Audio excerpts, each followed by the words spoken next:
Me confirman, por favor, si aparece el mensaje de que estamos grabando. Hola María, sí, ya lo vi, ya Es aparece ahí el correcto. mensaje. Listo, bueno, entonces vamos a arrancar.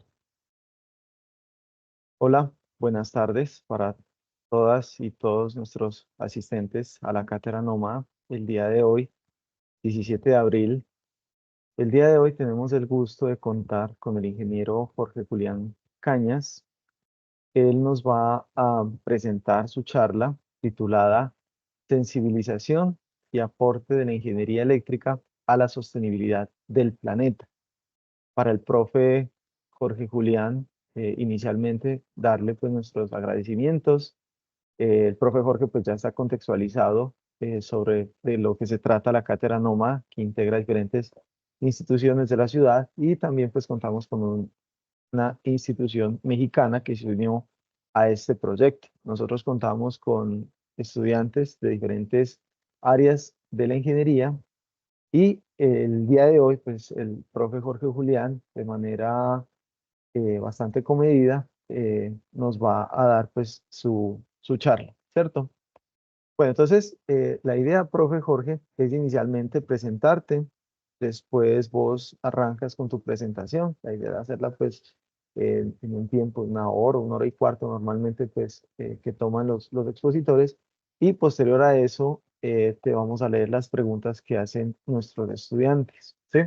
Ellos van consignando las preguntas y al final nosotros pues tratamos de organizarlas por temas y por categorías y te hacemos las preguntas. En algunos casos, pues de pronto si no se alcanzan a contestar todas las preguntas, pues ya te las compartiremos por el correo, ¿cierto? Bueno, entonces el profe Jorge Julián Cañas es un ingeniero electricista y especialista en alta gerencia con énfasis en calidad. Tiene experiencia en campo, entre otros, en energía solar fotovoltaica y energía eólica. El profe Jorge Julián es defensor del uso racional y eficiente a través de las energías renovables, y el cargo que ocupa actualmente es como docente ocasional de tiempo completo en la institución universitaria Pascual Bravo. Entonces, profe Jorge Julián, dándote nuevamente la bienvenida y agradeciéndote nuevamente por este espacio. Muchas gracias. Muchas gracias, Camilo.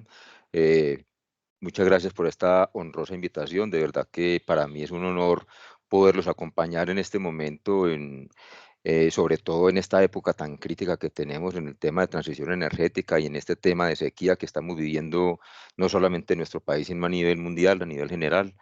Y muchas gracias a todos los organizadores de este tipo de eventos y gracias también a las personas que asisten esta noche a mi charla. Voy a tratar entonces de compartir pantalla. Una vez estén mirándola, por favor, me avisan para proceder con la charla. Ahí ya le estamos mirando. Perfecto. Bueno, entonces, como decía Camilo, el título para la charla de hoy es Sensibilización aporte de la ingeniería eléctrica a la sostenibilidad del planeta.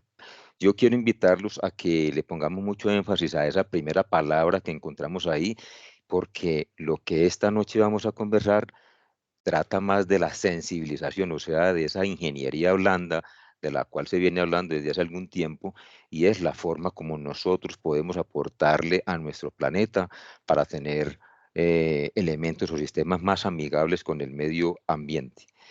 Vamos a ver algunas generalidades para ponernos en contexto respecto a esta charla pues, de la cátedra Nómada, que en nuestra institución universitaria Pascual Bravo la lidera la Facultad de Ingeniería, y en este momento la persona que lo está haciendo es, como todos saben, Joseph Susapanta Salas, que es el líder pues, de este proyecto.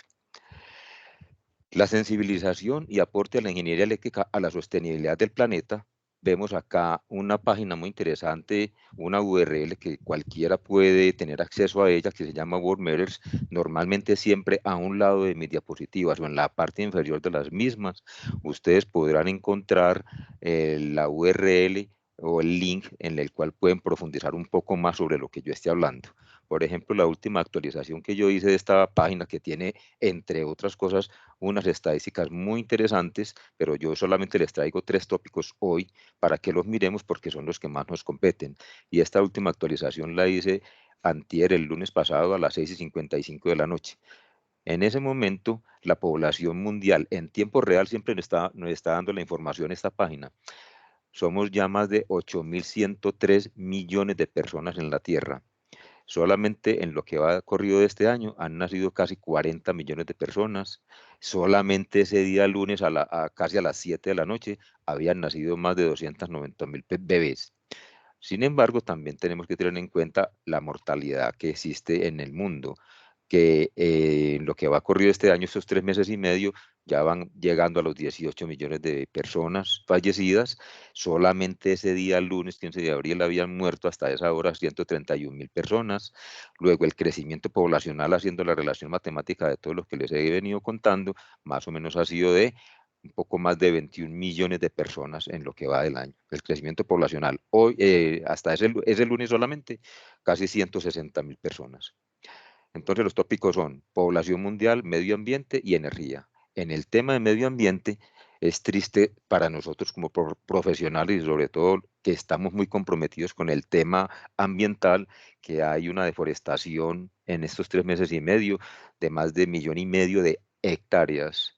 La tierra perdida por erosión de los suelos este año ha sido de más de 2 millones de hectáreas y la emisión de dióxido de carbono ha sido de más de 10.600 millones de toneladas de este material contaminante que es producido por todos nuestros procesos industriales y diferentes medios de transporte que tenemos actualmente en la Tierra. La desertificación en hectáreas pasa ya a los 3,5 millones de hectáreas y la liberación de químicos tóxicos que son provocados también por nosotros mismos como humanos en nuestros distintos procedimientos ya van llegando a los 3 millones de toneladas en lo que va corrido de este año. Eso respecto al medio ambiente. Y respecto al tema de energía, es interesante conocer, por ejemplo, que la energía utilizada hoy en la Tierra, hoy no, es el lunes en la Tierra, llega a 369 millones de megavatios hora, o sea, 369.000 millones de kilovatios hora, y que de la cual de fuentes no renovables provienen 314 millones de megavatios hora y de fuentes renovables solo 55 millones de megavatios hora, lo cual nos indica que todavía tenemos mucho trabajo importante por hacer a futuro. La energía solar que choca permanentemente, por ejemplo, la que chocó ese lunes respecto a la Tierra de 6 de la mañana a 6 de la tarde, fue de un número hasta difícil de leer, 2.3 billones de megavatios hora.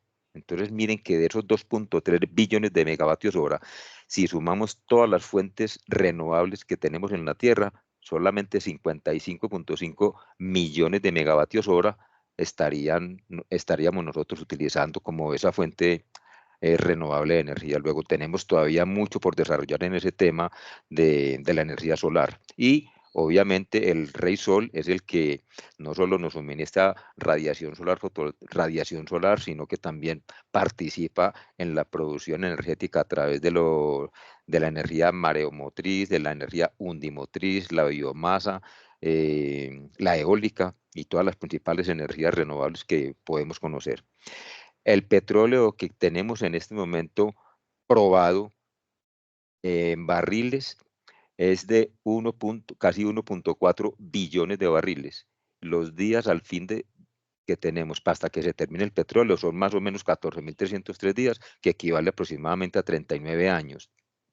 ¿Qué quiere decir esto? Que si no hacemos más exploraciones, si no hacemos más explotación de petróleo, tendríamos todavía elementos contaminantes provenientes de petróleo y sus derivados durante los próximos 39 años. Algo similar pasa también con el gas. Los días que faltan son 56.000 para que se acabe el gas y algo similar también con el carbón restante. Tenemos más de 147.000 días hasta que finalice la era del carbón. En una charla de estas, donde estamos hablando de ingeniería eléctrica, de energía sostenible, ¿cómo no traer a colación este par de personajes? A la izquierda vemos con bigote negro y cabello bastante oscuro al señor Nikola Tesla, quien promovió, no que inventó, sino que promovió bastante el tema de la electricidad en corriente alterna, y a mano derecha, un poco más de mayor edad, el señor Thomas Alva Edison, quien promovía en su momento también, terminando el siglo XIX, la energía eléctrica, pero en corriente continua. Es triste haber conocido parte de la historia cuando estos dos señores en su, entre comillas, guerra de las corrientes, Tomás Alva Edison, por ejemplo, demostraba que era más peligrosa la utilización de la energía eléctrica en corriente alterna que en corriente continua, y muestra de ello fue cuando esta elefante que vemos ahí en la fotografía, era una fotografía real de la época, comenzando el siglo pasado, llamada Topsy, murió electrocutada simplemente para alardear sobre el ego de Tomás Alva Edison. A través de artefactos científicos hicieron correr 6.600 voltios de corriente alterna hasta que en menos de un minuto literalmente frieron a este pobre animalito, solamente con el único fin de demostrar que era más peligrosa la energía en corriente alterna que en corriente continua. Lo que no dijeron en la época era que también podríamos tener fuentes de corriente continua capaces de hacer ese tipo de destrucción y de pronto hasta mucho más. Son necesarias las dos y son peligrosas las dos, siempre y cuando no se sepan manejar, o si se saben manejar, pero se hace en forma indebida. También es importante tener en cuenta este cuadrito que siempre nos están mostrando desde hace unos 10 años hacia acá, que son los Objetivos de Desarrollo Sostenible. Cualquier título que ustedes lean ahí de esos 17 cuadros son importantes para tener en cuenta con un solo objetivo, y es tratar de que nosotros dejemos un mundo mejor que el que encontramos para todas esas generaciones que vienen detrás de nosotros. Yo sé que la gran mayoría de ustedes aún están estudiando, aún son jóvenes, son personas inquietas, personas que están interesadas en temas tecnológicos y de ingeniería. Sin embargo, no se van a quedar jóvenes toda la vida. Nosotros seguimos envejeciendo, las generaciones siguen naciendo y siguen imitando nuestros pasos, así como otras generaciones trataron de dejarnos un mundo mejor a nosotros. Lo mínimo que nosotros deberíamos hacer es tratar de aplicar o desarrollar todos estos objetivos de desarrollo sostenible para que ellos también encuentren un mundo mejor, y así volver todo esto un efecto bola de nieve positivo, con el fin de que los demás también encuentren una mejor tierra. Y todo eso solamente somos capaces de hacerlo con la colaboración irrestricta de todos nosotros, empezando a enseñarle desde niños a las personitas de cuáles son los elementos que hacen, que generan peligros, los residuos que generan peligros en la tierra, cuáles son los elementos que nosotros tenemos que empezar a buscar para hacer esa anhelada transición energética. Entonces, los distintos futuros que nos esperan dependen mucho de lo que nosotros hagamos hoy. Por ejemplo, la Organización de Naciones Unidas, o sea, la ONU, que agrupa más de 220 países, la principal organización de países que tenemos en la Tierra, tiene como meta que la temperatura terrestre promedio no pase por encima de los 1,5 grados Celsius. Y ahí, como vemos a la imagen de la izquierda, podríamos continuar viviendo, observando y viendo un planeta todavía verde, o el planeta azul como lo conocemos en otros aspectos.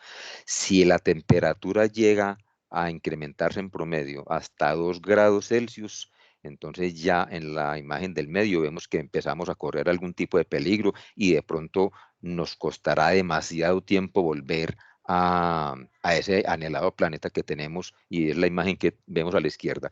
Y si llega a los 3 grados Celsius, o sea, aparentemente son insignificantes los aumentos de temperatura, pero si pasa de 2 grados Celsius o llega a los 3 grados Celsius, ya tenemos un problema crítico que manejar. Y si ni siquiera somos capaces de manejar los problemas energéticos que tenemos hoy en día por el desabastecimiento de aguas en nuestros embalses en un país relativamente pequeño como lo es Colombia, ¿qué esperanzas cuando la Tierra tenga ya un incremento de temperatura cercano o igual a los 3 grados Celsius? Las innovaciones de la ingeniería son cruciales para lograr los objetivos de desarrollo sostenible, y esa es una de las aplicaciones que podemos deducir de esta charla, y es que la gran mayoría de ustedes son estudiantes de ingeniería o de tecnología, y que son ustedes el futuro de nuestra generación para poder generar todos esos cambios que todos venimos esperando. El señor James Michener, norteamericano, nacido el 3 de febrero de 1907, murió el 16 de octubre de 1997 a los 90 años, decía: los científicos sueñan con hacer grandes cosas, los ingenieros simplemente las hacen. O sea, siempre vamos a tener muchas personas que son soñadoras de cómo quisiéramos colaborar con ese granito de arena para que nuestro planeta sea mejor cada vez más, y hay otras personas como los ingenieros que somos los encargados de realizar, ejecutar o materializar esos sueños de aquellos grandes científicos que así lo sueñan.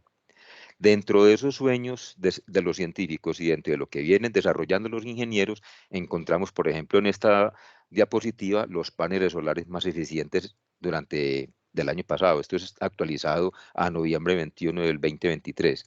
Encontramos, por ejemplo, que ya a nivel comercial podemos encontrar paneles solares fotovoltaicos con un rendimiento, con una eficiencia de 22,80%. Y el quinto que tenemos ahí de Panasonic es del 22,20%. O sea, esos primeros 5 que ocupan el ranking mundial de eficiencia en panelería solar fotovoltaica están muy cercanos entre ellos, pero mucho ojo, no podemos confundir la eficiencia de un panel solar fotovoltaico para comercializarlo en las casas o en la industria o en el comercio a paneles solares que se están investigando y que se están estudiando a nivel de laboratorio, porque con condiciones controladas, cualquier panel de estos perfectamente puede alcanzar una eficiencia del 40 o el 50%, pero es muy distinto la eficiencia que puede alcanzar un panel a nivel de laboratorio y con condiciones controladas a la eficiencia que puede tener un panel que ya está instalado en un techo, en una terraza o en algún lugar determinado. Entonces, todo panel solar fotovoltaico que se respete y que venga que tenga una buena procedencia, siempre tiene en la cara posterior las especificaciones técnicas del mismo. Entonces, acá vemos, por ejemplo, esa serie de la SunPower, la serie M, que tiene eficiencia del 22,8%, unas potencias nominales que van entre 420 y 440 vatios. Entonces aquí tenemos otra, bueno, y también tenemos los paneles que son de mayor potencia en el mundo. Una cosa es el de mayor eficiencia, que tiene una eficiencia cercana al 23%, con 440 vatios como máximo. Pero tenemos también el tope de línea con la mayor capacidad, que ya llegó a los 700 vatios. O sea, ya casi estamos que encontramos o conocemos los paneles del kilovatio pico para instalar en cualquier lugar, y ya estamos en el orden de los 700 vatios. No necesariamente el hecho de que un panel solar fotovoltaico tenga una alta potencia quiere decir que la eficiencia también sea máxima. Por ejemplo, la eficiencia de este panel de 700 vatios es del orden del 22,53%, inferior a este que es del 22,8%. Lo importante es saber que en este momento ya podemos conseguir comercialmente en el mercado paneles hasta de 700 vatios y sigue creciendo la potencia. ¿Cuál es el inconveniente que tiene el utilizar este tipo de paneles? Que obviamente cuando tratan de meterle mayor potencia, mayor capacidad de generación eléctrica, obviamente el panel tiene que ser más grande, porque todavía con ese tipo de eficiencias que nosotros venimos manejando, nos queda difícil en paneles de pequeño tamaño, de tamaños inferiores, encontrar unas potencias superiores. Pero todo eso, ¿cuándo nació? Eso nació el 25 de abril de 1954, ya van a cumplir 70 años, cuando en los laboratorios Bell de los Estados Unidos, estos tres inventores o científicos, Darrell Chapin, Calvin Souther Follery y Gerard Pearson, inventaron, crearon, construyeron un panel con una eficiencia solo del 4%. Entonces miren que nosotros dentro de la ingeniería y la tecnología tenemos muchas cosas por desarrollar todavía. En ya más de casi 70 años hemos mejorado la eficiencia de los paneles solares solamente en un 18%. O sea, vamos del 4% que fue el primer panel a los 70 años, casi el 23%. Todavía tenemos mucho para hacer.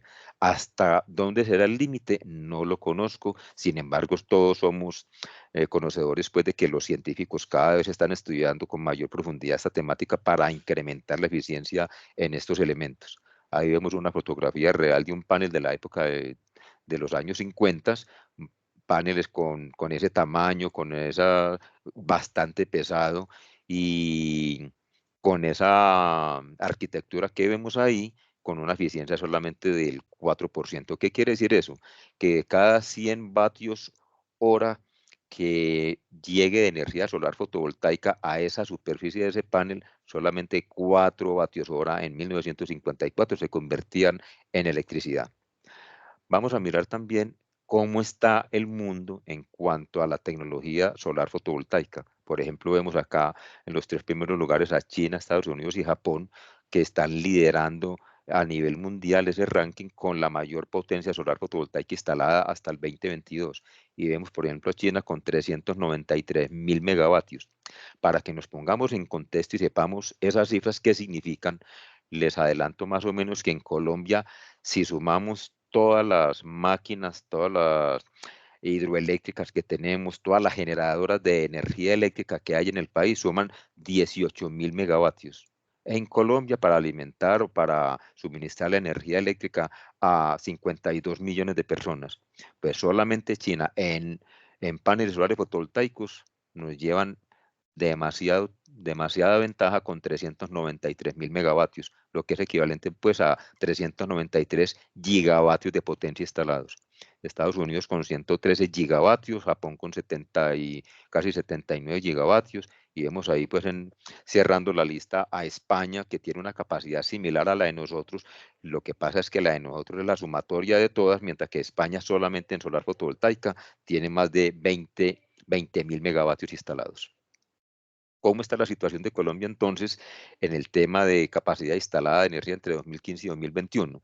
Al año 2021 se alcanzaron solo 184 megavatios, lo que representó un crecimiento bastante importante, de más de 113% en relación al año 2020, que fue cuando estuvimos en pandemia.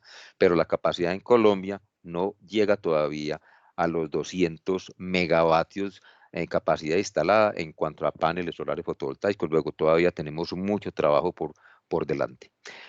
Según esta diapositiva de Acolgen, que es la Asociación Colombiana de Generadores de Electricidad, tenemos una repartición de la torta o de la canasta energética de la siguiente forma.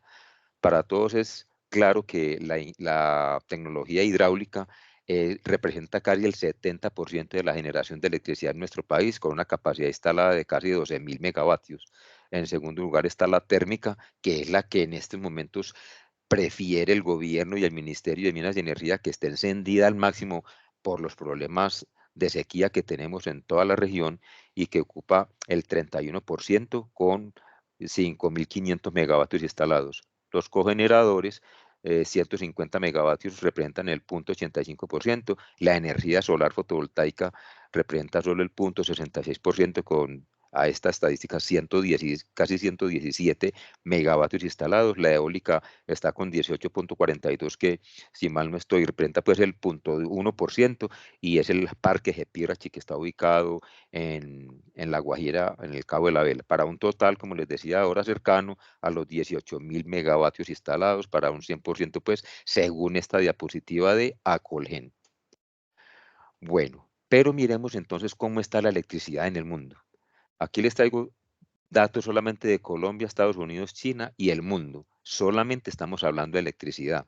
Recordemos que la electricidad, toda forma de electricidad es forma de energía, pero no toda forma de energía es electricidad. Colombia, ahí vemos el cuadro desde 1975 hasta el 2023. El año pasado nosotros nos consumimos aproximadamente 90 teravatios hora de energía durante todo el año. ¿En qué? En nuestras casas, en nuestras oficinas, en nuestros procesos industriales, en nuestras instituciones educativas.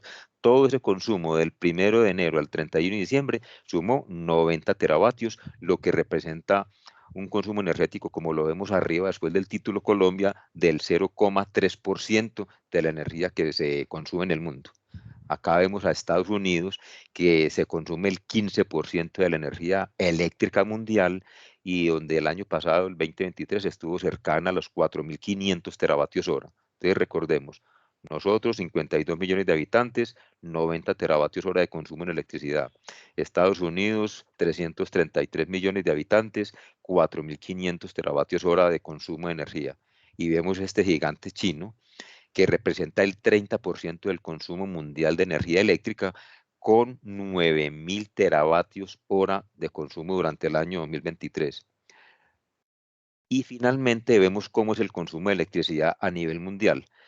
donde entre todas las más de 8.200 millones de personas que vivimos en la Tierra, nos consumimos o utilizamos casi 30.000 teravatios hora de energía. Entonces, para que tengamos eso más o menos en la mente, recordemos, Colombia 90 teravatios hora en un año, Estados Unidos 4.500 teravatios hora en un año, China 9.000 teravatios hora en un año y el mundo se consumió durante el año pasado algo cercano a los 30.000 teravatios hora. ¿En qué consiste entonces la sensibilización que nosotros les queremos impregnar desde hoy? Para quienes no están familiarizados con esta fotografía que fue tomada por mí en el barrio Versalles 1, en la comuna de Manrique, el jueves 3 de septiembre en el 2020, cuando estábamos en pandemia, esto es una calle que tenemos nosotros en Medellín y miren ustedes cómo bajan los ríos de agua. Esa agua todavía viene más o menos desde la montaña del Parque Arví. Entonces, a esa casa está muy cerquita del Parque Arví. Lo que vemos allá a mano izquierda al fondo es el Parque Arví. Esa es la carrera 28 con la calle 28B. La calle 28B es por donde está bajando esa quebrada improvisada. Muchas veces las casas que están en los primeros pisos se inundan con cualquier cantidad de inmundicias, pero lo que yo les quiero decir es que han tratado desde el municipio de arreglar esa problemática y no lo han podido lograr. Y esto se presenta cada que hay un medio aguacerito fuerte, ni siquiera aguaceros que duren mucho, porque la cosa se volvería totalmente inmanejable. Entonces, es bastante preocupante que este tipo de situaciones se den en nuestros propios barrios, o sea, no tenemos que irnos muy lejos para encontrar este tipo de situación que obviamente se convierte en desastres porque ahí solamente vemos la quebrada que va bajando, el agua que estaba recogida en la montaña, pero muchas veces esto se lleva a carros, se lleva a motos, se lleva a personas, se lleva a niños y cada vez se va volviendo más crítica la situación. Con base en la inteligencia artificial, vemos, por ejemplo, que así se vería Cartagena en caso de que al año 2100 se aumentara el nivel del mar. ¿Y cuáles son las causas por las cuales puede aumentar el nivel del mar? Precisamente el deshielo de los polos. El deshielo del polo norte y del polo sur hace que el nivel del mar se incremente. Y obviamente, ¿por qué se van a deshielar? Por el incremento de la temperatura. Por eso la meta que tiene la ONU es de ese 1.5%, porque si llega al 2%, entonces los resultados serían catastróficos. Y no solo estamos hablando de Cartagena, que es una ciudad costera, pues a nivel del mar, sino de muchas otras ciudades que tenemos nosotros acá en Colombia y de muchas ciudades en el mundo, o sea, Santa Marta, Barranquilla, Cartagena, que estamos viendo ahí en la diapositiva, y muchas otras ciudades conocidas, incluyendo Nueva York, que es una de las principales ciudades del mundo, podría quedar así literalmente como vemos en esa fotografía proporcionada por la inteligencia artificial. Entonces, ¿cuál es el clima futuro que nosotros queremos elegir? La diapositiva que vemos a mano izquierda, con los jardines verdes y la gente disfrutando de la naturaleza, o la diapositiva, la mitad de la diapositiva que vamos a la parte derecha, donde las ciudades costeras están en ese peligro inminente del deshielo de los polos y tengamos que aprender a navegar en vez de utilizar nuestros carros y nuestros vehículos de transporte tradicionales. Todo esto nos lleva a recordar un tema muy interesante de un señor apellido Gibbons y del cual se conoce esta paradoja que tiene más que ver con lo siguiente. Creemos que cuanto más eficiente es algo, menos usado es, pero cuando algo es mejorado, acaba siendo todavía más usado. Entonces, miremos aquí, por ejemplo, en este cuadro, que es muy fácil de entender para la paradoja de Gibbons, lo que se llama la demanda elástica. Si nosotros tenemos, por ejemplo, el precio para llenar nuestro tanque de combustible en el carro a $100, si llenamos el tanque de combustible por $100, entonces nosotros podremos hacer 10 viajes, como lo vemos en la gráfica en el eje horizontal. Podemos hacer 10 viajes, pero si el precio de la gasolina en el eje vertical nos lo bajaran de $100 el tanque a $80, entonces ya la gente, como le sale la gasolina más barata, el combustible más favorable, entonces pasan a hacer no 10, sino 14 viajes. Y mientras más barato esté el combustible, más vamos a utilizar el transporte. En eso es lo que se resume la paradoja de Gibbons, en que nosotros tendemos a creer que mientras más favorable, mientras más eficientes tengamos las cosas, entonces más las podemos utilizar. Y eso es una mentira. Por ejemplo, aquí vemos una calle ampliada en algún lugar del mundo y en su momento cuando la diseñaron creyeron que esa iba a ser la solución para los trancones. Pues la noticia es que no. Mientras más diseñemos cosas aparentemente cómodas para aumentar la eficiencia, las personas se van a sentir con mayor derecho a adquirir nuevos medios de transporte como motos y carros particulares para utilizarlos. Acá tenemos, por ejemplo, un paso famoso que hay entre México y Estados Unidos, entre la ciudad de Tijuana y la ciudad de San Diego. Vemos un peaje, un paso fronterizo más o menos con 30 casetas de peaje, y cuando lo diseñaron creyeron que esa iba a ser la solución para los trancones o para los tacos, como decimos acá en Medellín. Pues lamentablemente no fue así. Mientras más peajes se abran, mientras más pasos peatonales se abran, más los vamos a utilizar. Y eso y eso no solamente ocurre acá en Colombia, ocurre en los Estados Unidos, ocurre en Europa, ocurre en cualquier parte del mundo. Por ejemplo, nosotros tenemos un problema bastante crítico que todavía no sé cómo lo vamos a resolver, y es el tema de los trancones que tenemos acá en Medellín. Y el tema es muy sencillo de abordar, lo difícil es de solucionar, pero obviamente las ciudades que crecen verticalmente se estancan horizontalmente. ¿Por qué? Porque antiguamente, hace 50 o 60 años, en una sola manzana, donde habían 20 o 30 casas, tumban esas casas y hacen edificios de 20 o 30 pisos, y donde habían 20 o 30 carros, ya queremos meter 200 o 300 vehículos. Entonces, obviamente, estamos creciendo en forma vertical, pero en forma horizontal las calles siguen siendo las mismas, las manzanas siguen siendo las mismas, y los trancones cada vez serán más críticos. Me encontré esta fotografía ayer martes, 16 de abril, en el Colombiano, donde vemos cómo estaba la represa o el embalse del Peñol. Ahí vemos al fondo la piedra, el Peñón de Guatapé dicen algunos, la piedra del Peñol dicen otros. ¿Cómo estaba el año pasado? Pues miren cómo está ahora. Entonces yo les voy a ir pasando cómo estaba y cómo está, para que vean que es tomada desde el mismo lugar, aproximadamente el mismo lugar, y es bastante preocupante.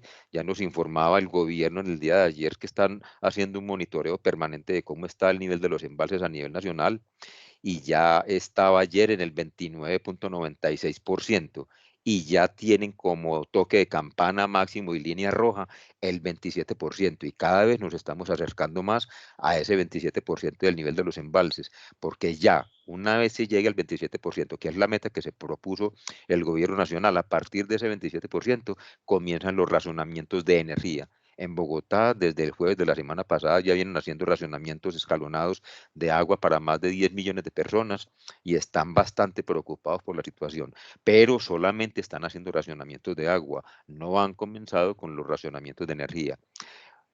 Mauricio Cárdenas Santamaría, que fue ministro de Hacienda y también fue ministro de Minas y Energía, en una de las entrevistas de esta semana decía que dejar una luz de una habitación o de un baño o de la cocina prendida equivale a abrir una canilla y no cerrarla. Normalmente nosotros, las personas adultas, nos echan mucha cantaleta en la casa porque permanentemente les estamos recordando: apague esa luz si no la necesita, no prendamos luces en los lugares donde no la necesitamos. Pero curiosamente, las personas, cuando ven una canilla de agua chorreando, la cierran porque creen que se está botando pues efectivamente el líquido preciado. Pero cuando ven una luz encendida que no necesitamos, la dejan así. Y es prácticamente lo mismo prender una luz o abrir una canilla, porque ambas están utilizando nuestro recurso hídrico para poder funcionar. Entonces miren pues, como recordemos cómo estaba la represa el año pasado, cómo está este año, y vamos para críticos. Recuerden que históricamente en Colombia siempre en los meses de abril y noviembre son de bastantes lluvias. Pues ya mañana es 18 de abril y solamente ha caído un solo aguacerito. Así cayeran muchos aguaceros de aquí en adelante, porque según el IDEAM, a partir de hoy, 17 de abril, comienzan los aguaceros en el país, pero aún así, si comenzaran desde hoy, esto no se demoraría días ni semanas para volver a tomar su nivel anterior, sino que se tomaría meses. Entonces la situación cada vez será más crítica. ¿Y qué pasa con el tema de Gibbons, con la paradoja de Gibbons en el tema de iluminación? Recordemos que anteriormente, hace unos 20 o 30 años, todavía teníamos iluminación incandescente en nuestros lugares de trabajo, de estudio o en nuestros hogares, y la incandescencia quería decir que bombillos con filamentos de tungsteno, o sea, filamentos que convertían las luminarias en puramente resistivos, eran muy ineficientes porque se calentaban mucho, pero nos iluminaban. Después salieron los bombillos halógenos, la iluminación halógena, después encontramos los fluorescentes que curiosamente los conocíamos como los ahorradores de energía y ahora estamos con la tecnología LED. Entonces miren que todas esas iluminaciones de 30 vatios el incandescente en la primera línea, de 25 vatios el halógeno, de 8 vatios el fluorescente y de 3 vatios el LED tienen la misma luminosidad o lúmenes, como lo vemos a mano derecha, de 290 lúmenes. Entonces, cada vez vamos mejorando la eficiencia de la iluminación. Pero entonces, ¿qué ocurrió? Que las personas empezaron a comprar más iluminación LED porque con la masificación que hubo a nivel mundial de esta tecnología, los precios bajaron demasiado, entonces las personas los utilizan más, pero como saben que ya no van a gastar 30 vatios sino 3 vatios, entonces lo dejan prendido que porque son ahorradores. Entonces, según la paradoja de Gibbons, hoy en día, ya por mediciones que se tienen, estamos botando literalmente más energía con la bombillería LED, con la iluminación LED, que con la que teníamos con la incandescencia hace 20 o 30 años. ¿El por qué? La paradoja de Gibbons tiene la respuesta. Quienes quieran profundizar un poquito más en la teoría de este señor, en su obra de 1865 que se titulaba o se titula The Coal Question, la cuestión del carbón, aquí les dejo pues entonces la URL para que consulten sobre William Stanley Gibbons, quien recibe el nombre de la paradoja en su memoria. ¿Cómo estamos en el tema entonces de energías renovables en Colombia? En una editorial de la UEC, del Consejo Mundial de Energía, capítulo Colombia, en su edición 61, que, publicaron el 26 de enero de este año, decía esta chica, Juanita Hernández Vidal, las renovables en Colombia, un llamado urgente a la acción institucional y regulatoria. ¿Por qué nos hacen ese llamado? Porque no solo basta con que las instituciones se convenzan de que es importantísimo que nosotros demos que caminemos ese trayecto de la transición energética, sino desde el punto de vista regulatorio para que todo se pueda conjurar en un solo sentido y es el de la eficiencia energética para todos nuestros elementos o artefactos eléctricos que tenemos a nivel nacional. Entonces, ¿qué encontramos en estos documentos de la UEC, de la Consejo Mundial de Energía? Por ejemplo, hay una capacidad inmensamente grande de casi 90 gigavatios a punto de conectarse. Les recuerdo que toda la capacidad instalada que tenemos en Colombia, o sea, todos los equipos que son capaces de generar electricidad en el país, suman 18 gigavatios. Pero miren el dato que nos da la unidad de planeación minero-energética. Hay casi 90 gigavatios listos para conectarse al sistema interconectado nacional.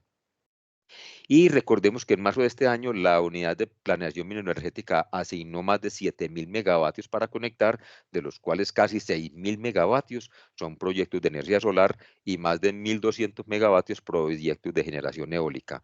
Todos sabemos que hay más o menos 6 o 7 formas de energías renovables amigables con el medio ambiente, pero por experimentación y por experiencia, las que más han pegado acá en Colombia, según nuestras características geográficas y de posicionamiento global, son la energía solar y la energía eólica. Tenemos un parque solar con una capacidad nominal de casi 10 megavatios que puede generar en horas pico 13.7 megavatios para un promedio anual cercano a los 22.000 megavatios hora, que se trata de este parque construido por la empresa Green Yellow, que pone en operación el parque solar La Mena, que está ubicado en el Meta.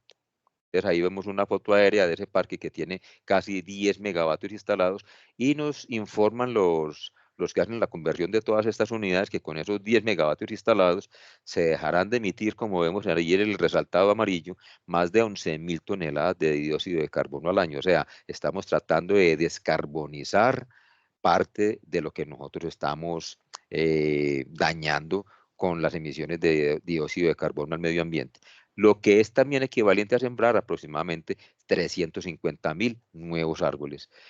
Hay muchas personas que le preguntan a uno, ¿cómo hago para hacer yo esa conversión según la cantidad de potencia instalada, ya sea en vatios, kilovatios o megavatios, para saber cuántas toneladas de dióxido de carbono evito enviar al medio ambiente o cuántos árboles nuevos es el equivalente? Entonces aquí les voy a dejar las tablitas para que ustedes puedan extrapolar las operaciones que quieran hacer. Por ejemplo, por cada kilovatio hora al año que se genere con una energía solar fotovoltaica o energía renovable en general, estamos evitando de expeler al medio ambiente aproximadamente 500 gramos de dióxido de carbono al año. Ustedes ya pueden extrapolar y por eso nos vamos hasta el último renglón de ese primer cuadro, donde encontramos que esos 11.000 toneladas de dióxido de carbono para evitarlos al año se pueden lograr con 22 millones de kilovatios hora año que puede generar este parque Green Yellow en el departamento del Meta. Y el tema de los árboles, ya tenemos ahí la conversión. Por cada árbol que nosotros tengamos ya maduro, se pueden evitar, es lo mismo que ellos absorban. Recordemos que los árboles literalmente absorben dióxido de carbono, ellos se alimentan de dióxido de carbono, o sea, de veneno. Cada árbol puede absorber 30 kilogramos de dióxido de carbono al año. Entonces, por eso, cuando queremos acercarnos a esos 11.000 toneladas de dióxido de carbono al año, equivale a haber sembrado aproximadamente 350.000 árboles. Yo sé que estos datos les van a servir mucho, sobre todo para hacer esas conversiones, porque cuando estamos desarrollando un proyecto y nos preguntan, bueno, ¿cuál va a ser el impacto ambiental de instalar tal capacidad energética en algún lugar? Entonces, estos dos cuadritos les servirán mucho más adelante para hacer sus respectivas cuentas. Tenemos, entonces, como les decía ahora, proyectos por más de 1.240 megavatios de energía limpia listos para entrar en operación a nuestro sistema interconectado nacional. Ahí vemos, por ejemplo, la planta solar más grande del mundo que está instalada en China, que se llama Dayton and Dayton Panda Solar Power Top Runner Base, y ellos mismos, con los mismos paneles, miren que forman, esa es una foto aérea, forman los ositos panda para darle honor pues al nombre que tiene la central de generación solar fotovoltaica, y es la más poderosa del mundo, con una potencia de 3 gigavatios. O sea, la sexta parte de la sumatoria de todas las potencias que nosotros tenemos en Colombia, que les recuerdo que es cercana a los 18 megavatios, 18 gigavatios, perdón. Acá solamente este parque solar en China cuenta con una potencia máxima de 3 gigavatios. ¿Cómo es el aporte de la ingeniería para todo este tema de la sensibilización y de la transición energética que les traemos hoy? Miremos, por ejemplo, tenemos dos rankings ahí en este cuadrito. En el ranking de la izquierda tenemos de 1 a 10 cuál es el país que más ingenieros produce por año, y en el ranking de la derecha tenemos ya unas estadísticas relativistas que nos dicen cuál es la cantidad de ingenieros por cada 100.000 habitantes que se producen en cada uno de estos países por año. Entonces, por ejemplo, miremos el caso de Rusia, que está produciendo en promedio 454.000 ingenieros al año con una población de 144 millones de habitantes, lo que significa que son más o menos 315 ingenieros por cada 100.000 habitantes, ocupando el ranking número 1, tanto en cantidad bruta de ingenieros producidos año, como en la cantidad relativa de ingenieros por cada 100.000 habitantes año. Entonces, Estados Unidos, que con 332 millones de personas produce 237.000 ingenieros al año, es una cantidad bastante grande y por eso ocupa el segundo lugar en el ranking de la izquierda. Pero vemos que en el ranking de la derecha está en el 9º lugar. ¿Por qué? Porque solamente, como su población es tan grande, está produciendo 9 ingenieros por cada 100.000 habitantes al año. Entonces, así podemos seguir leyendo pues toda esta estadística, pero me interesa que analicemos el caso de Colombia. Rusia, 450 y casi medio millón de ingenieros al año, y Colombia solamente 2.600 ingenieros al año, que con una población estimada de 51 millones de personas, estamos produciendo solamente 5 ingenieros por cada 100.000 habitantes al año, y desconocemos totalmente en qué ranking estamos, tanto de producción total como de producción relativa de ingenieros. Nosotros periódicamente hacemos visitas técnicas a ISA, y nos llama mucho la atención que cada que vamos a esas visitas en ISA, que es la empresa que tiene el sistema de interconectado nacional, o sea, toda la transmisión de energía a nivel nacional, y no tiene competencia en ese sentido, siempre nos preguntan: muchachos, necesitamos ingenieros electricistas, concretamente electricistas. Ellos están preocupados porque cada vez ven que las universidades están graduando menos cantidad de ingenieros electricistas y se está necesitando mucho. No quisiera ser ave de mal agüero, pero no quiero llegar a pensar que toda esa temática que está sucediendo en el país, que está muy similar y muy parecida a lo que sucedió hace 30 años con el apagón, con la hora Gaviria en 1992 y 93, se esté repitiendo en esta época.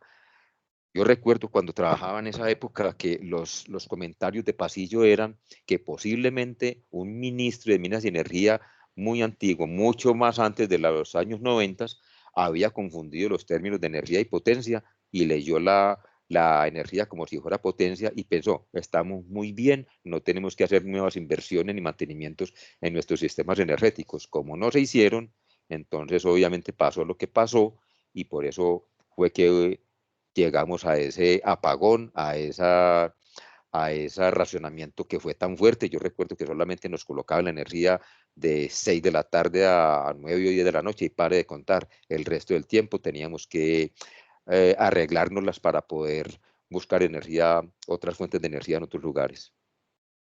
Ahí vemos entonces pues los tres países. Obviamente Estados Unidos por su cantidad de habitantes está en el ranking más arriba, pero recordemos que solamente está produciendo 71 ingenieros por cada 100.000 habitantes. En la gráfica del medio, que todo esto es proporcionado por el Banco Mundial, está la Federación Rusa con 315 habitantes por cada 100.000, 315 ingenieros por cada 100.000 habitantes, perdón, y Colombia lo vemos pues bastante rezagado con solamente la producción de 5 ingenieros por cada 100.000 habitantes. La UNESCO, que pertenece a la Organización de las Naciones Unidas y trabaja para la educación, la ciencia y la cultura, también nos cuenta qué pasaría con los Objetivos de Desarrollo Sostenible, que es el numeral número 7, cómo la ingeniería lo hará posible.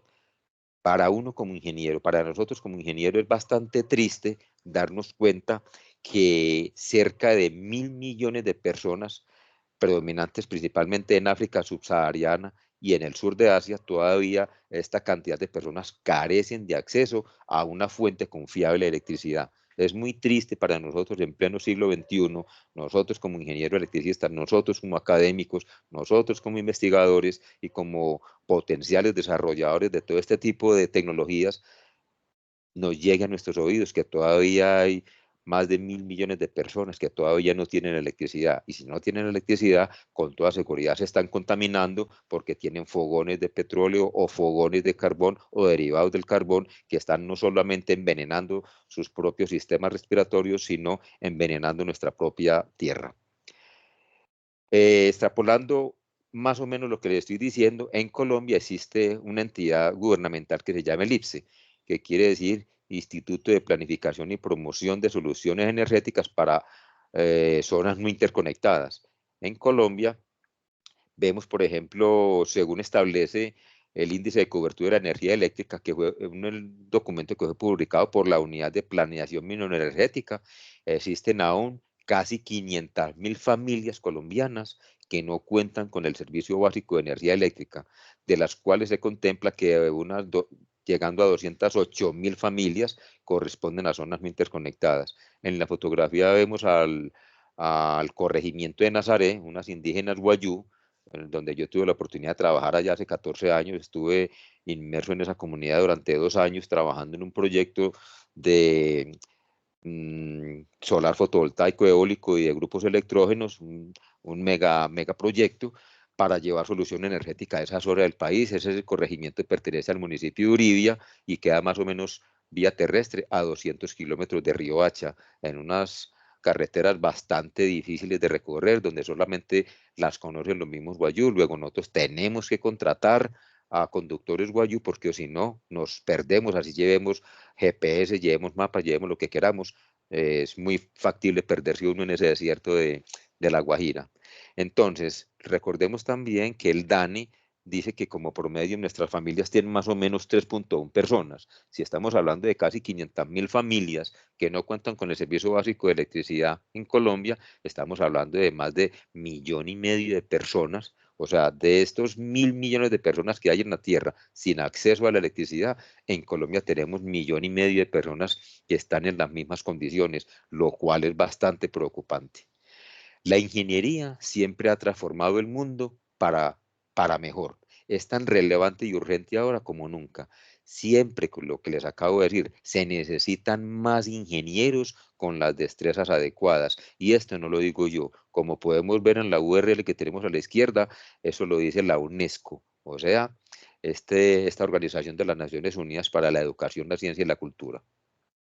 Las innovaciones de la ingeniería son cruciales para poder lograr los objetivos de desarrollo sostenible. Aquí solamente vemos una fotografía ambientando lo que es la energía solar fotovoltaica y la energía eólica, pero no podemos desconocer también que las energías biomásicas, la energía nuclear, la energía undimotriz, la energía urdimotriz, la mareomotriz.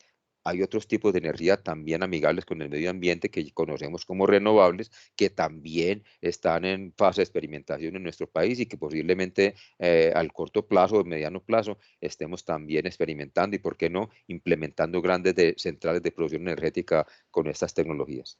La educación en ingeniería y el desarrollo es la capacidad como clave para posibilitar que la ingeniería alcance esos 17 objetivos del desarrollo sostenible. No podemos dejar por fuera en una charla como esta de sensibilización y de ingeniería a la transición energética de la cual se viene hablando hace unos 5 o 10 años. Y las Naciones Unidas nos dan ya para finalizar esta charla en cuanto a la acción por el clima, 5 formas de reactivar la transición hacia las energías renovables. La primera sugerencia es hacer de las energías renovables un bien global al alcance de todos. Obviamente, cuando las tecnologías no están suficientemente masificadas, los costos son muy altos, pero sí la medida que estas de estas tecnologías se masifiquen, obviamente los costos tienen que ir reduciendo no solo a nivel local, sino a nivel mundial. La segunda sugerencia es que se mejore el acceso global a los componentes y materias primas. Para nadie es un secreto que nosotros en Colombia adolecemos de materias primas para la construcción de este tipo de tecnologías, pero si todos tenemos acceso mundial a este tipo de elementos, obviamente las cosas se solucionarán de una forma más sencilla de que la que tenemos ahora. La tercera sugerencia de, de la ONU, de las Naciones Unidas, es nivelar las condiciones para implantar estas tecnologías en energías renovables. ¿Qué quiere decir ellos con nivelar las condiciones? Hombre, tratar que desde el punto de vista regulatorio sean más flexibles los permisos y se masifiquen mayor ese tipo de tecnologías, así hoy en día tengamos incentivos tributarios y se paguen menos aranceles por la importación de este tipo de tecnologías. Es muy importante que la regulación vaya de la mano de los desarrollos tecnológicos, aunque todos sabemos que eso es un sueño que hemos querido encontrar toda la vida. Es muy difícil que los gobiernos vayan a la misma velocidad a la que van las tecnologías, pero bueno, esa fue la suerte que nos tocó y hay que seguir luchando para que esas condiciones vayan mejorando cada vez más. La cuarta sugerencia es tratar de cambiar los subsidios que hoy en día están destinados a los combustibles fósiles y sus derivados hacia las energías renovables, o sea, pasar de lo contaminante a lo menos contaminante. Eso es un negocio gana-gana para todos. Y como quinta sugerencia es hacer una triple inversión en renovables a nivel mundial. Se espera que como mínimo desde ahora hasta el año 2030, o sea, prácticamente 5 años y medio que se van volando, todas las personas o las empresas pudientes que tengan buen músculo financiero en la tierra deberían estar invirtiendo no menos de 4 trillones de dólares cada año hasta 2030 para poder alcanzar esos anhelados objetivos de desarrollo sostenible y ese paso tan importante de la transición energética. Las Naciones Unidas eligió el 5 de junio como Día Mundial del Medio Ambiente para que lo recordemos. Y nos dice una frase que de verdad tenemos que interiorizarla. Solo hay una Tierra, así que cuidémosla. La NASA y la Agencia Espacial Europea, las agencias espaciales china y japonesa permanentemente están tratando de buscar planetas similares al nuestro en la galaxia y todavía no lo han podido encontrar. Se gastan o invierten cualquier cantidad de miles de millones de dólares haciendo este tipo de investigaciones y por ahora el único planeta que tenemos a la vista para nosotros poder vivir en él con las condiciones atmosféricas que necesitamos se llama el planeta Tierra. Luego, por favor, cuidémosla, no dañemos nuestra propia casa. Ese es el mensaje que nos deja la ONU en el Día Mundial del Medio Ambiente y señalan que el planeta se enfrenta a una triple emergencia. ¿Cuál es esa triple emergencia? La emergencia por el clima, otros lo llaman el cambio climático, la contaminación ambiental y la destrucción que solamente la estamos haciendo nosotros mismos. Como decían antiguamente, como decía un gran pensador, el hombre es lobo para el hombre. Nosotros mismos nos encargamos de destruir nuestra propia casa. Entonces, muchachos, señoritas, ese es el mensaje que yo quería traerles hoy, más que un problema técnico o que una charla técnica, era una charla sobre sensibilización de cómo cada uno de nosotros podemos aportarle a esta temática, podemos aportar con nuestros conocimientos, podemos tratar de dejar un mundo mejor que el que encontramos y que esas personas y esas generaciones que vienen detrás de nosotros puedan encontrar un mundo mejor. Les agradezco mucho la invitación, muchas gracias a María Eugenia, muchas gracias a Joseph, que es el organizador pues, de toda esta temática de Cátedra Nómada, y muchas gracias a los asistentes a esta reunión, y de verdad que me siento bastante honrado de participar en ella, y muchas gracias por haberme invitado. Una feliz noche, y entonces espero que Joseph Camilo haya organizado las preguntas para proceder a contestarlas en la medida que yo lo pueda hacer. Hola, Adelante, Camilo. listo, profe Jorge Julián. Claro que sí, muchísimas gracias. Por acá tenemos preguntas de nuestros asistentes. En primer lugar, nos pregunta Valeria Cardona, ¿cómo se puede, desde la ingeniería en sistemas, aprovechar la innovación en tecnología eléctrica para desarrollar sistemas inteligentes que reduzcan el consumo de energía y fomenten la sostenibilidad?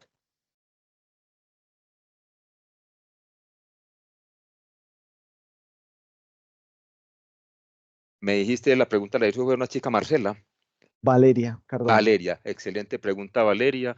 Y obviamente, para nadie es un secreto que la ingeniería de sistemas, todos los programadores, los desarrolladores de software son bienvenidos a todas las ciencias que nosotros tenemos, y concretamente a la ingeniería eléctrica. Es supremamente importante no solo esa propuesta, sino lo que dice al final, la inteligencia artificial es un elemento básico para el desarrollo sostenible, para todo lograr todos los objetivos de desarrollo sostenible que vemos en ese cuadrito con esos 17 planes, y efectivamente son muchos los aportes que nos pueden apoyar los ingenieros de sistemas y todos los desarrolladores de software, porque cada vez recordemos que la información que tenemos en la Tierra se duplica como mínimo cada año o cada 2 años, entonces se vuelve totalmente inmanejable para una persona o para un equipo de personas hacerlo a nivel personal o a nivel de equipo. Entonces, esa es la ayuda que tenemos nosotros con los sistemas de información,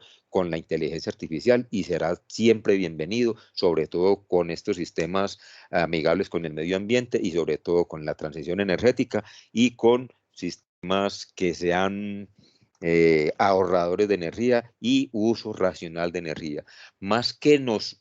Les quería decir también que más que todo, lo que yo les vengo diciendo es la concientización de cada uno de nosotros de cómo podemos utilizar los recursos naturales que nosotros tenemos, que nos ha dotado la naturaleza, para que nos dure bastante tiempo. Muchas gracias, Valeria, por la pregunta.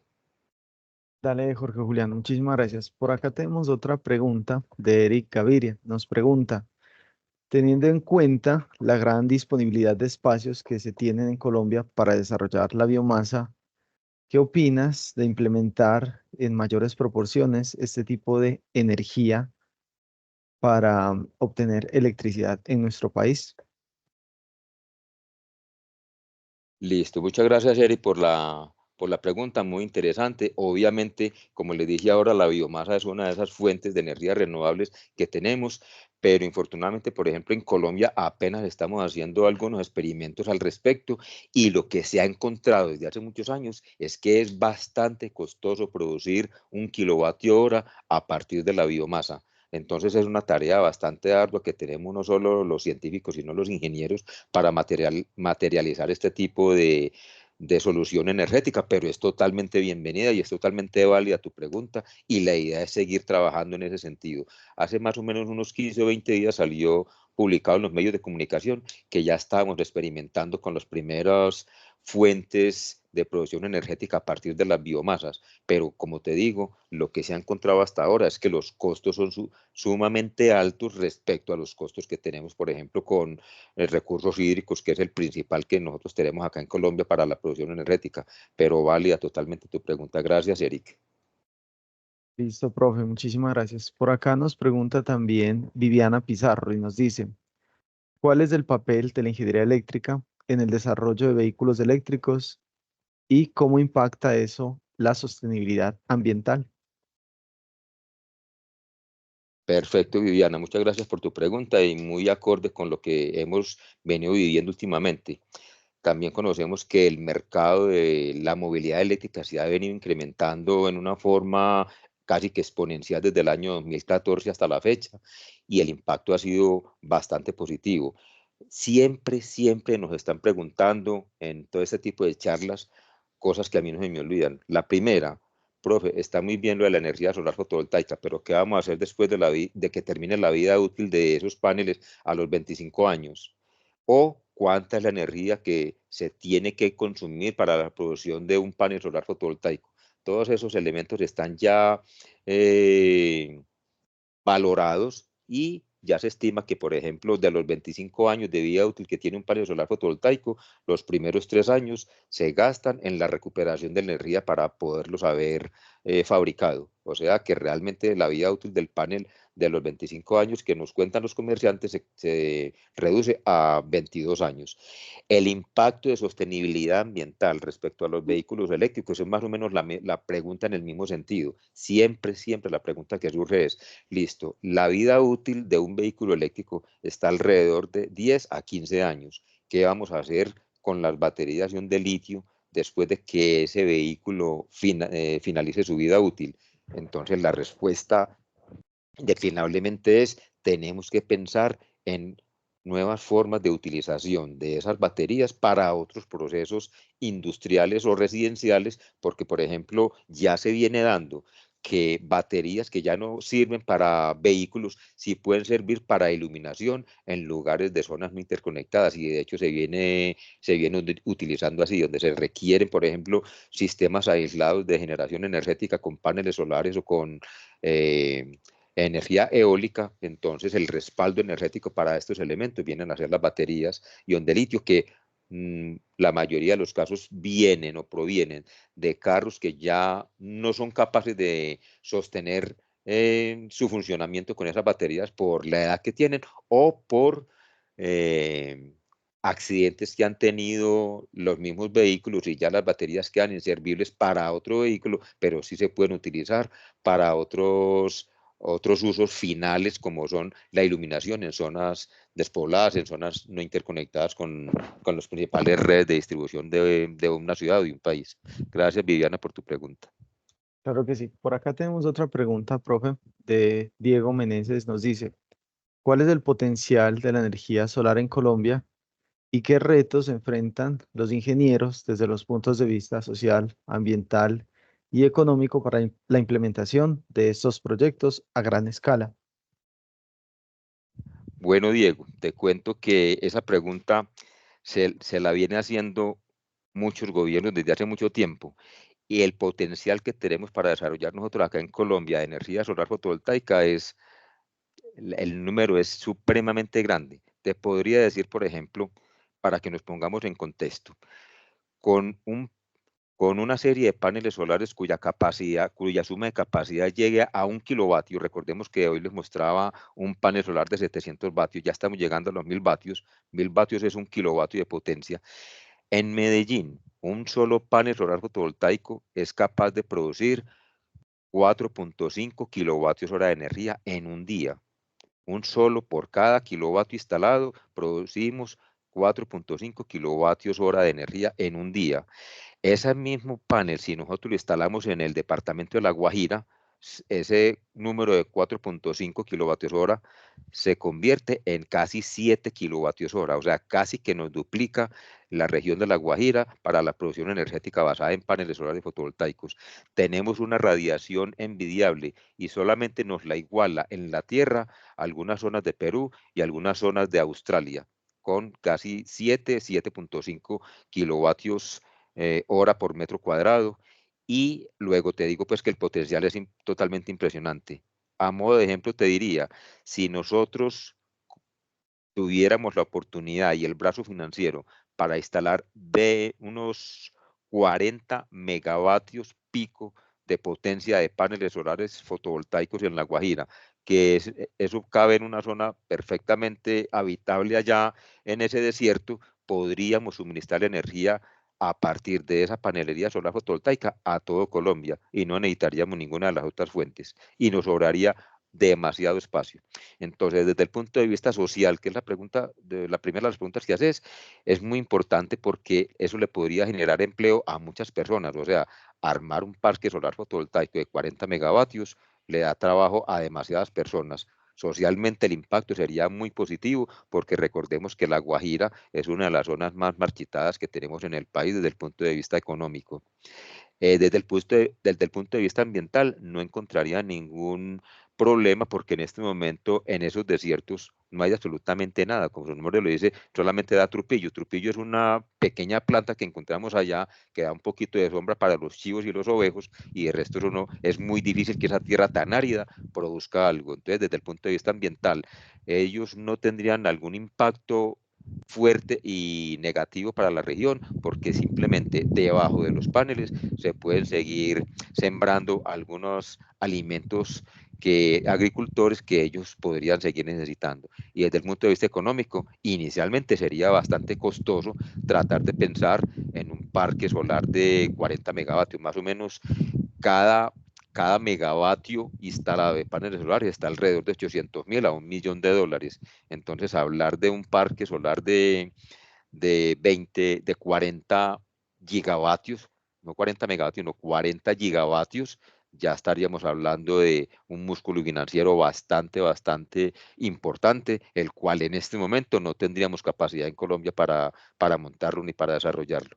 Pero como se dice, la transición energética, por eso se llama así, transición energética, no todo lo tenemos que armar de una sola tanda, sino vamos a ir haciendo esa transición poco a poco hacia los tipos de energías renovables más prácticas y de mayor facilidad económica que nosotros encontremos, porque es cierto pues que de una sola tanda es imposible sacar todo ese dinero para hacer ese cambio. Muchas gracias, Diego, por tu pregunta. Profe, muchísimas gracias. También nos dice Santiago Velázquez, ¿considera que los últimos avances en energías renovables en Colombia han impactado positivamente la matriz energética del país? Totalmente. Pero lo que pasa es que recordemos algo, nuestra matriz energética es muy benévola desde que se inició, porque recordemos, como le mostraba yo en las diapositivas, que el 70% de la energía que producimos en Colombia proviene de recursos hídricos y eso es energía renovable. Pero obviamente el cambio hacia nuevas formas de energías renovables ha sido muy interesante el impacto porque les dije también en otras diapositivas, están haciendo fila cualquier cantidad de proyectos solares fotovoltaicos y eólicos que van a terminar de incidir positivamente en la matriz energética y no es que vaya a incidir negativamente, sino positivamente. ¿Por qué? Porque cuando estamos pasando épocas como la que estamos viviendo ahora, de alta sequía, y donde ahora estamos tratando de echar mano a ese 30% que tenemos o 20-25% que tenemos de fuentes generadoras de energía térmicas. Entonces, ¿qué es lo que va a pasar? Con estas fuentes de energía renovables que van ingresando, cada vez tenemos que prender menos esas máquinas térmicas. Recordemos que las térmicas son altamente contaminantes. Cada que prendemos una máquina térmica, por cada kilovatio hora producido por una máquina térmica, estamos expeliendo al medio ambiente 500 gramos de dióxido de carbono. Entonces, por eso de ahí se hacen las cuentas que yo les mostraba en las tabletas de ahora. Pero obviamente, mientras más diversificada esté nuestra canasta energética, mucho mejor será para nuestro sistema eléctrico nacional. Gracias, Santiago. Listo. Gracias, profe Julián. Tenemos otra pregunta que nos dice Juan Cardona y está relacionada con los impactos que tiene sobre la movilidad eléctrica todas las tecnologías emergentes referentes a el uso del hidrógeno. El uso del hidrógeno, gracias Juan por la pregunta, el uso del hidrógeno es muy importante y se viene estudiando también. Hay bastantes científicos en este momento, no solo en el mundo, sino en Colombia, que están estudiando el tema del hidrógeno. Tanto es así que la misma Empresas Públicas de Medellín tiene a un grupo de ingenieros y de expertos estudiando el tema, que lo vienen liderando desde el año pasado y nos han venido invitando también a esas mesas de concertación y de evaluación de este tipo de nuevas tecnologías. Por ahora, como otras tecnologías que le venía diciendo ahora, como la biomasa, sigue siendo bastante costoso los sistemas de generación energética a partir del hidrógeno, pero no se pueden descartar, porque es una de las opciones que tenemos en nuestra posibilidad de canasta energética y posiblemente en algún momento determinado le demos a la comba al palo con este tipo de tecnología y nos vamos volando, porque Colombia es considerada por la mayoría de científicos a nivel mundial que es un lugar geoestratégico muy importante para el desarrollo energético, sobre todo en el tema de energías renovables. Entonces, ese tema de la movilidad eléctrica a partir de celdas de hidrógeno es muy importante, es muy interesante y se viene trabajando en varias universidades a nivel nacional. Muy buena tu pregunta, Juan, y te agradezco mucho. Bueno, aprovecho en este momento para invitar a nuestros estudiantes a la charla de la próxima semana, 24 de abril, denominada Desarrollo de Tecnologías de Energía Limpia, que la hará nuestra expositora Andrea Tamayo. ¿Sí? Entonces, cordialmente invitados, jóvenes señoritas, a la charla del próximo 24 de abril. Y ya para finalizar, profe Jorge Julián, y relacionado también con una pregunta que nos hacen por acá los estudiantes, eh, solicitarte por favor una reflexión a manera bastante general, ¿cierto? En términos de los aportes que hacen las diferentes ramas de la ingeniería para afrontar todos los desafíos globales de cambio climático, de degradación ambiental, que se pueden atacar con lo que son el desarrollo de las energías renovables. Perfecto. Veo entonces que esa es una pregunta recurrente de varias personas asistentes pues, a esta charla y me parece bastante interesante. Como reflexión final, teniendo en cuenta todos estos aspectos, algo muy importante y que lo hemos olvidado mucho, muchachos, y es el trabajo en equipo. Nosotros tenemos que convencernos que no estamos solos en la naturaleza, no estamos solos en la tierra. Nosotros somos entidades interdependientes. Nosotros todos necesitamos de todos. Las ramas del conocimiento están en todas partes. Nosotros desde el punto de vista eléctrico podemos sensibilizarnos, diseñar y montar, pero también necesitamos la ayuda de los arquitectos para que nos inviten a ver cuál es la forma más expedita para hacer esos diseños. Necesitamos la ayuda de los ingenieros mecánicos, electromecánicos, los ingenieros civiles para hacer todo este tipo de montajes, o sea, para realizar todos esos sueños que tienen los científicos, todos los ingenieros, tenemos que trabajar en equipo, tenemos que llenarnos también de conceptos de ingeniería blanda, o sea, no solamente manejar los números, manejar los diseños, manejar los proyectos, sino la ingeniería blanda, sensibilizarnos hacia este tipo de formas amigables con el medio ambiente, tener en cuenta que sí existe el cambio climático. Por ejemplo, hablaba yo con unos compañeros esta mañana y traíamos a colación el tema de Donald Trump, que posiblemente vaya a ser el próximo presidente de los Estados Unidos y es una persona que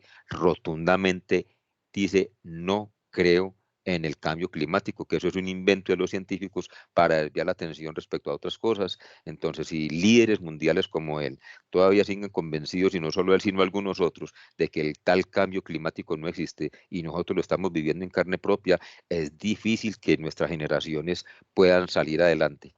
Entonces, realmente el cambio climático sí existe y lo estamos viviendo. La degeneración ambiental la estamos produciendo nosotros mismos. Los invito a que busquen en cualquier página de internet donde ustedes puedan calcular cuál es la huella de carbono que cada uno está aportando negativamente a la naturaleza. Nosotros hacíamos ese ejercicio cuando yo impartía la clase de energías alternativas y no hubo ni un solo alumno que estuviera por debajo de la generación de 5 toneladas de dióxido de carbono año después de que hacíamos ese tipo de medición. Entonces nosotros, por eso les decía el tema de la sensibilización, somos los primeros llamados a tratar de cambiar nuestras formas de vida, nuestras formas como usamos las energías renovables y no renovables, la forma como nosotros estamos utilizando los recursos naturales. Recuerden que son recursos finitos, no son infinitos.